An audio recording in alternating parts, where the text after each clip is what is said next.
As the official healthcare provider of Minnesota United, Allina Health is dedicated to delivering pro-level care for our loons. But the partnership goes much deeper than what happens on the field.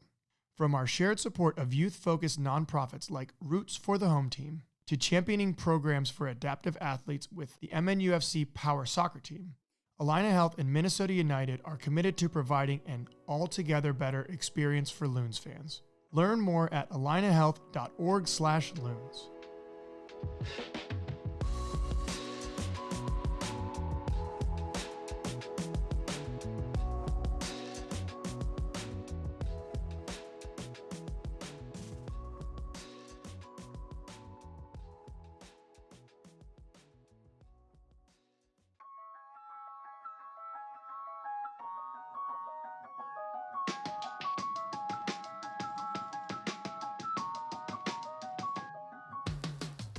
Welcome back to another episode of Sound of the Loons podcast.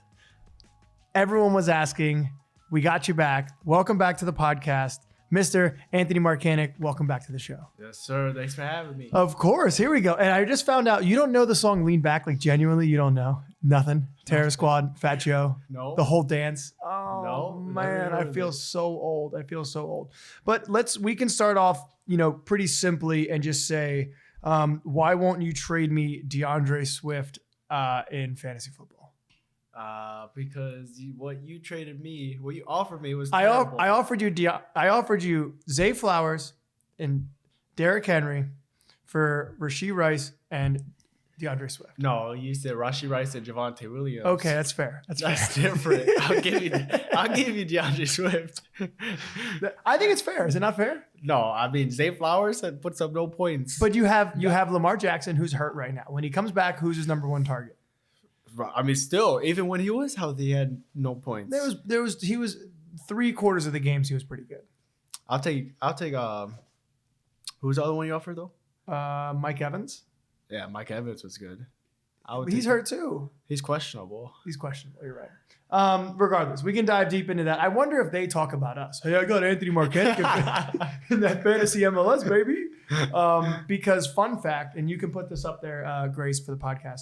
And I showed Ant this. When I got picked up in the expansion draft by Nashville and then traded subsequently to Houston, Derrick Henry was the one who announced my pick. And he said my name perfect. I have the video. We can put the clip up for those watching. But for me, that's been that's cool. That's one of my claims to fame. But regardless, my friend, new contract. How does that feel? Amazing. I mean, that's what I've always dreamed about, is getting to that next contract, And I mean, we're here. I think I'm happy. The fiance's happy. My family's happy. So yeah, that's great, man. Talk us. Obviously, we've spoken about your journey, but from Colorado to St. Louis and now to here, is it just the staff? Is it the players? Is it everything? I imagine you didn't see your career path going to Minnesota. I mean, I didn't at that time. But obviously once you get here, it's a different story and you kind of feel the culture, the family and everything like that. Just take us through your thought process through the re-signing and everything leading up to that moment. Yeah. I mean, when I first got to Minnesota, I had a little idea I was coming here, but it wasn't serious talks until the last day of the window. That's when I found out. And then, when I first came here, I knew I would have had to improve myself and showcase myself for the staff and the team, the players too.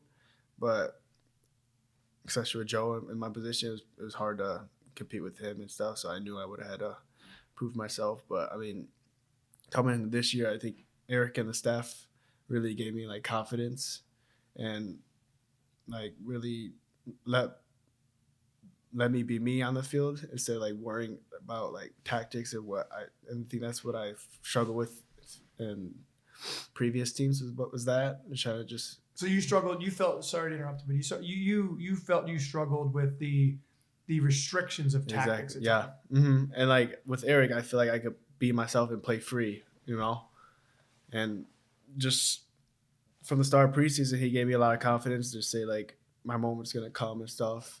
And I mean, I'm gonna give credit to Hassani too, because Hassani has been telling me that since day one. Also, just he always told me. I mean, remember when I first scored my first goal here? I think it was in Austin. He texted me after the game saying like you're a starting left back in this league, and that like really gave me confidence, especially from a player like him who has experience and stuff. So I think I give him a lot of credit for that. That's awesome. That's awesome, man. And obviously, there's been competition with Joe. You've played together at times. Yeah. You've played, you've competed. But do you think that also, coupled with the fact that this freedom has helped propel you to, play at a pretty high level that you've been able to maintain for a lot of the season?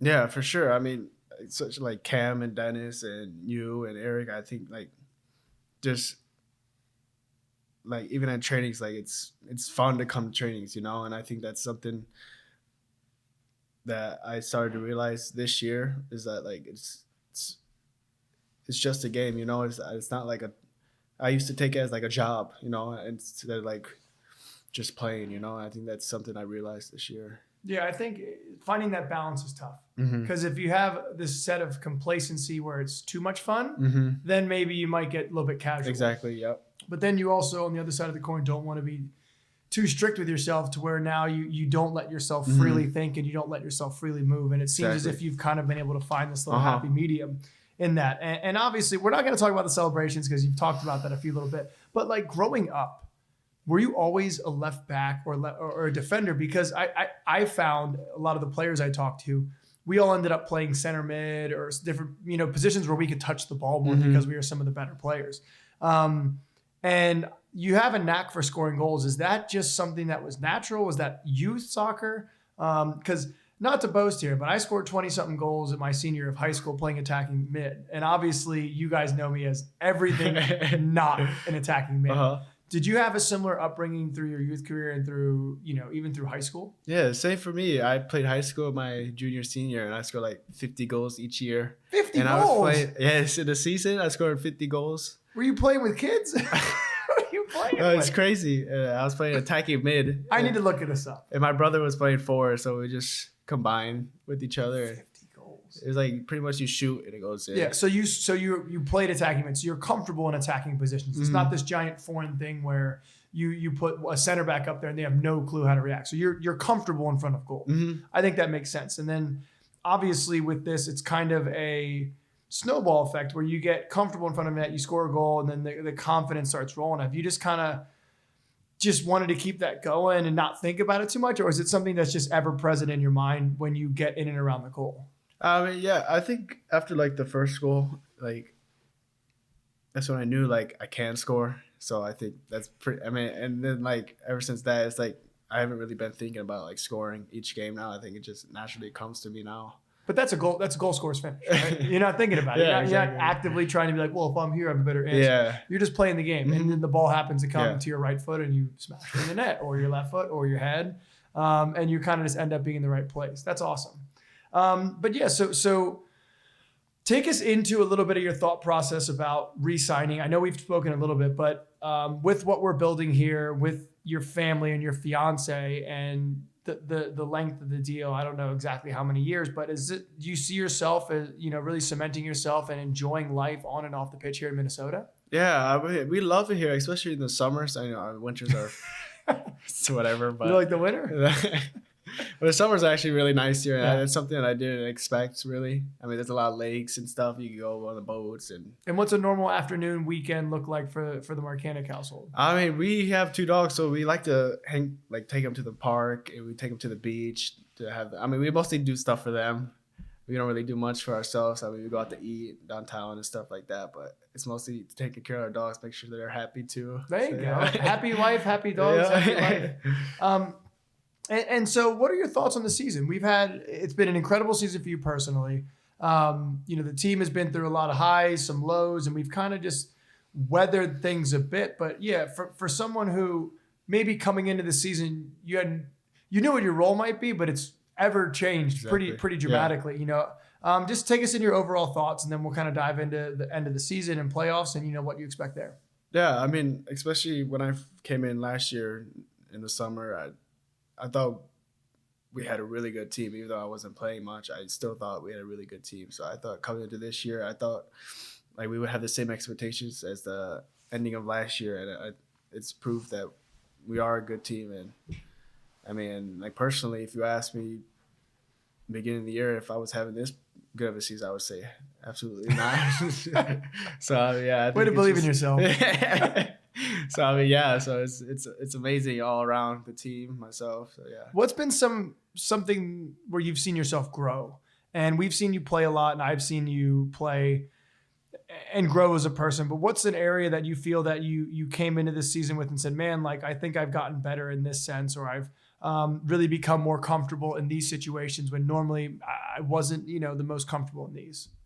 I mean, for me, I feel like it's more like consistency than anything. That's definitely what I struggled with previous teams, was being consistent every day and stuff. So I think that's pretty much what I try to focus on, just try to be consistent every day, every game. So. And is that a thought process? Is that a mindset? Is it a preparation? How have you gotten to the level where you can replicate performances? Because I understand as an outside back, it's difficult because typically whether we're an outside back or you're a winger, you are going up against the other team's best player, pretty much, right? They have DPs that are usually center forwards or wingers. Yeah. And so they're constantly going through a lot. Whoa, we have a lighting issue. There we go. No worries, we're still rolling. But you're constantly going up against the other team's best player.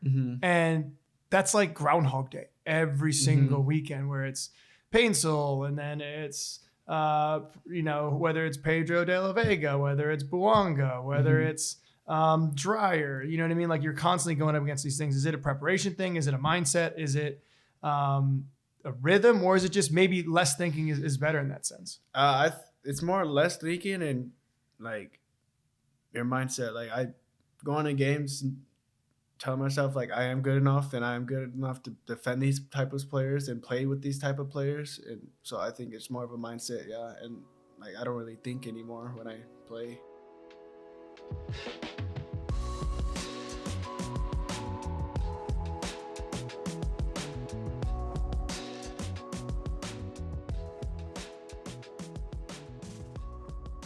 At Target, we're ready to cheer with the hometown fans and gear you up for an epic season. Whether watching from the stands or your living room, score big on game day with everything you need for the win. We're here to be your home field advantage at Target and Target.com.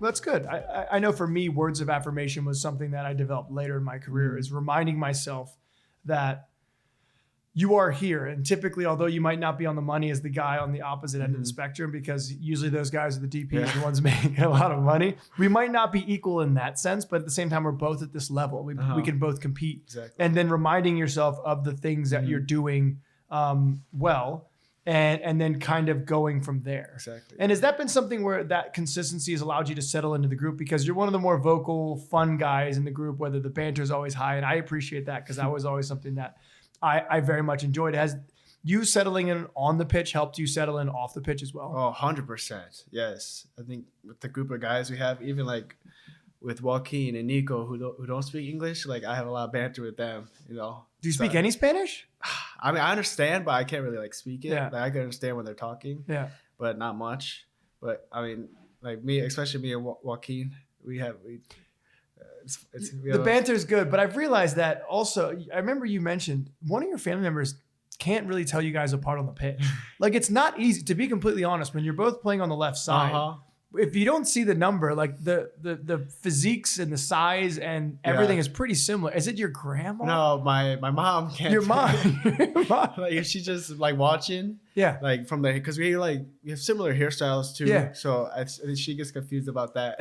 So has there been any progress in that, or not really? She hasn't mentioned it, so I think so. No. So hopefully. Oh my goodness. It's funny. Well, speaking of you two connecting on the left side, we've seen a lot of that this season, and we have one final game in the league against LA Galaxy. What are your thought process, initial feelings going into that game? Because these are always tricky when a team's out of the playoffs and we're still fighting. Just take us into the preparation this week going into a big game in Los Angeles. I think it's a very big game, especially if we win and some results go our way, we can move up in the table. And also, like what we've been talking about with like taking this game as like a playoff preparation and stuff. So taking this game very serious and focus on potentially like our next opponent in the playoffs, basically, and just focus on that. Yeah, and that's all you can do, right? Yeah. You can control the controllables, and that's something that for me with my preparation, I know with you as well, we can't control what the other person does. We can't control necessarily what's asked of us as the coach, but we can control how we react to those situations, and that's huge. And after that, we will be in playoffs. Have you played in playoffs before? Will this be a new thing? When I was in St. Louis, their first year, Yeah, but we got knocked out first round. Oof, yeah. Tough memories, but regardless, we'll make better memories. But did you play in that matchup? Or I played the first playoff game. Yeah. Okay, so it's not your first rodeo. But then, so what?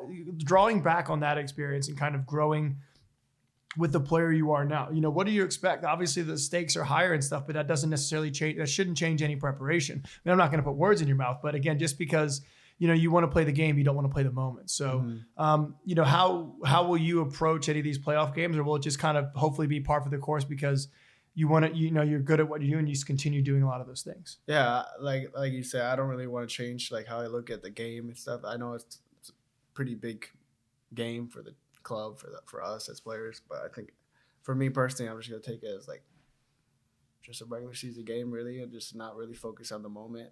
Yeah, you're playing the game, not the moment. Yeah, and I think that's huge for our team in general, especially for the fact is neither here nor there. It's best of three. We can argue that on a different podcast, but regardless, you still have the chance to then make up.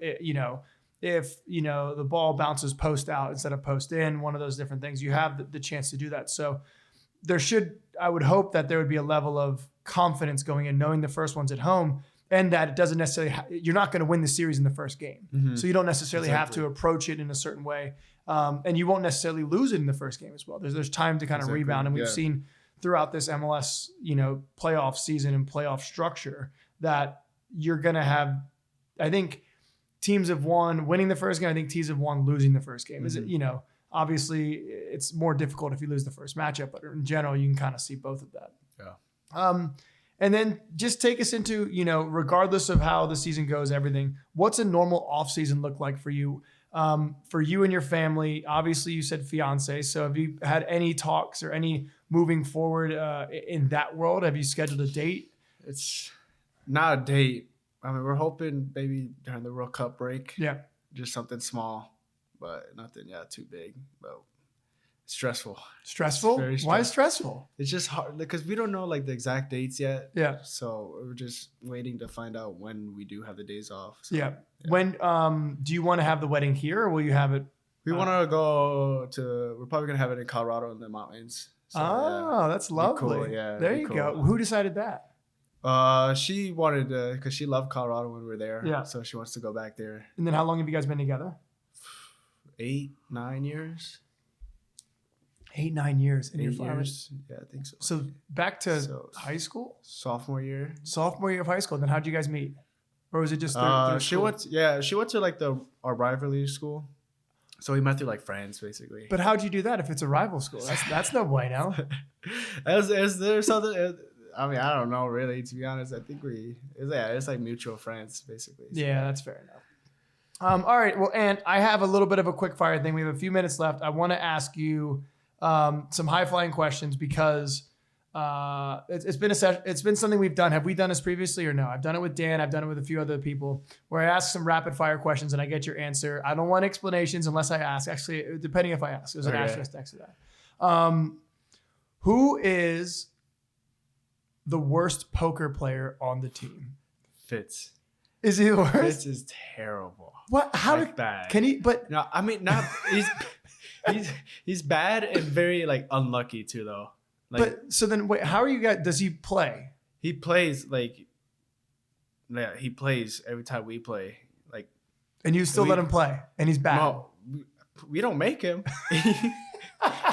We don't make him. He wants to play, but because Kip was bad. Kip was actually like a bad poker player, but Fitz is like getting unlucky also. So he's just bad. He's just riding it. He's in a tough Yeah, way. It's tough. So how's his English then? Because I've spoken to him a few times and I have my recollection, but obviously I'm not playing poker with him on a plane for hours. Yeah. So how's his English with you guys? His English is good. Like in poker, he doesn't talk at all. No. But like in the locker room stuff, his English is good. Yeah, no, he's got decent little banter. But I'm saying, so in poker, it's just game face. Poker, he doesn't talk. Nothing. Like nothing at all. Okay. So then who's like no words. And you guys don't feel bad. Nothing. We said fits. You could say something. And nothing. Nothing. And he just gives you guys money. Yes. And laughs. Yeah, I think he good. might be mad, but vibes guy. Yeah. He's there. All right, who's right now the best poker player? Hassani's back. I don't know if he plays or not, but Hassani, no, it's not Hassani. But I think right now it's either Morris or Dane. Because Taney left. Taney was never really good. No, it's always between like me, Morris, and Dane. Okay, but it's obviously you can have a little bit. It's skill, it's luck, it's a little bit of everything. It's a little bit of everything. Everything, yeah. Okay, so then, who do you think is going to win the MNUFC Fantasy Football League? Because Dane's team is shooting. His team does not deserve to win. No, his team is not good enough to win, but somehow he keeps winning. Your team is going to be good now. My team's decent for sure. Your team is going to if Lamar comes back and Rashi Rice ends up being good, you're gonna have depth. You're gonna draft very well. Who else? Durkee's pretty good. Durkee is a decent team. I haven't checked out Durkee's team in a bit. He's decent. I lost to Hassani, who was in last place, and that was really tough. I lost to him last week with 1 point. I know that was a tough one for me. Hassani's team is not great. Yeah. Okay. We've talked about in the past how on the pitch, sometimes if you're a little bit tired from the night before, you need a little bit of a jolt of energy to get yourself going. Who's usually the one that starts chirping you first on the field? Is it Joaquin? Joaquin for sure. It's always. Is that just like a bond that you guys have created over time? Because obviously I've noticed how you guys are close, and you still he's learning English, so he can say, besides "come on, bro." Besides that, he has actually learning English. But is he the one that typically is one of the first ones to chirp? Yeah, he's a great guy. Me and him have like a very good connection, like on and off the field. Yeah. So, yeah. Do you think that helps, like genuinely? Because I've always felt that the relationships that you have with your teammates, and you seem to be one of these guys that gets along really well. You can kind of hang out with the Spanish guys. You can hang out with some of the college-speaking English guys. You can hang out with everyone.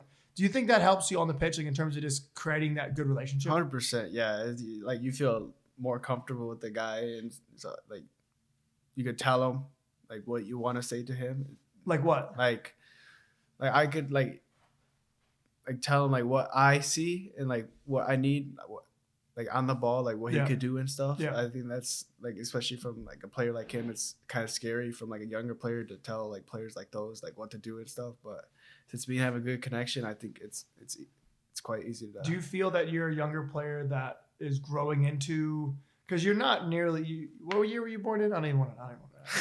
Regardless, you're not even nearly in your prime yet. But you've obviously played a bunch of games, and you're a big point. Does that give you the confidence to then have a little bit more of an opinion towards your teammates? Because you know what I'm saying? Yeah, for sure. And especially like since I'm comfortable with them, it's much easier to do that. So you think that the comfort level allows you to have more difficult conversations? Yeah. And essentially hold people accountable or be held accountable then, right? For me personally, yeah. Yeah. I think you have to like, for me personally, I feel like I had to grow into that position to speak to those guys like that. Yeah. So grow in terms of minutes or age or contributions. Yeah, minutes, age, what you do on the field is basically. So. Earn your stripes. Yeah, exactly. Yeah, exactly. So do you think your season's accelerated that then, right? Because I still think that's okay, but I understand your perspective. Because I always want to encourage everyone to say their piece. Obviously, if you're a rookie, maybe you wait a little bit. But in general, we're all trying to win. Exactly. Except for you might take a right and Joaquin wants to take 3 lefts. We're all still trying to go in the same direction, but it's kind of different. So I'm happy that you've been able to do that, though, because I think that in order for our team to be successful, we need players like yourself and others to now leave egos and leave all that aside and really kind of hold some of that accountability within the group. And like this group doesn't really have like egos and stuff, so like no one's like, I don't see anyone on this team like snapping on someone, like even if like a younger player does, like they're not gonna snap on him and stuff. So I think, to be fair, with the way we play, you can't have an ego. Do you know what I mean? Yeah. Like we're asking everyone to attack, everyone to defend. So if you did have an ego, it would have to essentially die when you walked in the door, because some guys might just say, I'm not doing it. Say, great, well, you're not going to play. Yeah, so you can kind of do, you can 100%. You either get on the bus or you get off the bus. But we're not going to get off the bus. We're going to get off the Sound of the Loons podcast. But again, thank you so much for joining the Sound of the Loons podcast brought to you by Line of Health. That wasn't so bad. Come on. You enjoy talking to me. There we go. Awesome. But everyone, thank you so much for listening to my good friend, Anthony Markanich, who's had a great year. We are so happy he re-signed. It's been awesome seeing him grow. But hopefully he continues a lot of that success and helps propel our team into the playoffs, and especially into our last game against LA Galaxy here away. Yes, sir. Thank you. Thank you, my friend.